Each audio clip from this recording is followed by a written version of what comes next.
Hi, hello, welcome to February 7th. Quick heads up, this video is sort of inspirational, so if you came here for hair advice, maybe try a different video. I'll link to a good one in the description down below. Roll it!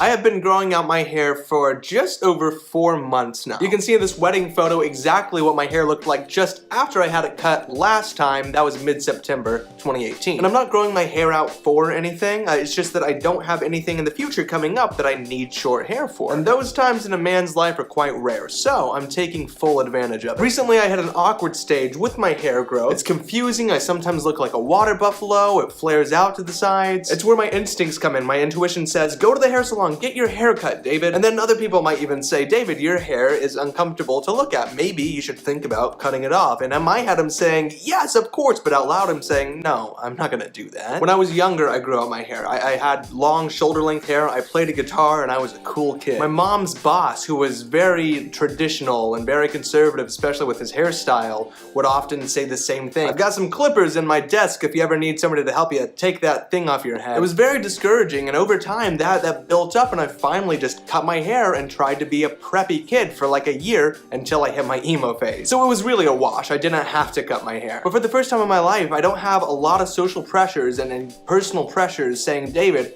cut your hair off. I know that my hair's kind of in an awkward phase, a weird point right now, but that doesn't mean that pushing through it and getting to the other side where it looks kind of cool like Bradley Cooper won't happen. And I say all of that to say this. Everybody, you, me, your friends, your parents, every single person has an awkward stage at some point. Everybody's trying to grow out their hair in some way, but they're just not there yet. It's a metaphor. You might not actually be trying to grow out your hair, but maybe it's your job, your career. I remember when I was living in Oklahoma and I was telling people my career aspirations. One, I couldn't tell them my career aspirations. When people asked me what I wanted to do with my life after graduating, the real answer should have been, I want to go to Los Angeles and figure out how to have a career in TV and film. My answer was, I'm gonna have a business degree, so maybe I can work on the business side of show business. But I didn't want that. I wanted to be inside of the production. I wanted to be on the ground with the cameras, with the lights, with all the people. But I always had a lot of people saying that you're not gonna be famous or anything, you're not gonna make any money, so why would you even try to do something like that? They were telling me to cut my hair. I even talked about a specific situation when I was 19. I made a video on YouTube and I said this. I was valeting for a couple the other night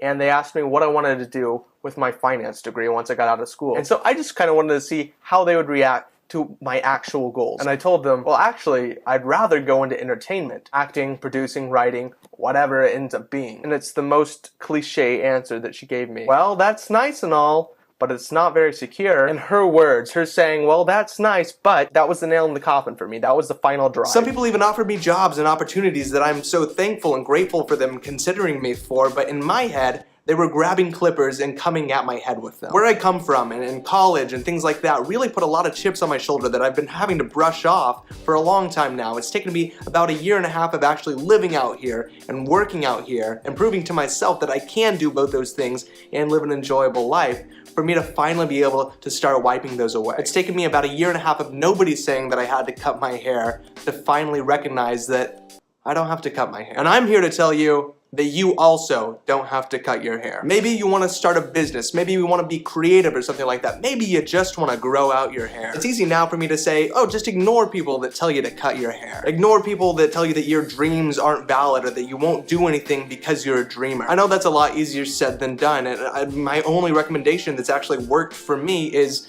get away from the people that tell you to cut your hair. That way you can cut your hair on your own time, on your own terms, or never have to cut your hair at all. And I hope you enjoyed this video. If you did, go ahead, please click the like button, and in the comments, I really do want to hear, what is your hair like right now? Are you trying to grow it out? Do you have aspirations right now that other people don't agree with or other people laugh at? Other people trying to tell you to cut your hair? I want to know what those are because I want to be your cheerleader if I can in some way. I think that would be really cool. So follow me on Instagram and subscribe to the channel to stay in the know. Leave those pretty words in the comment section down below, and with that, I'm gonna go. So yeah, if you do want me to talk about my hair in the future, I will. I just thought this is more important. Bye?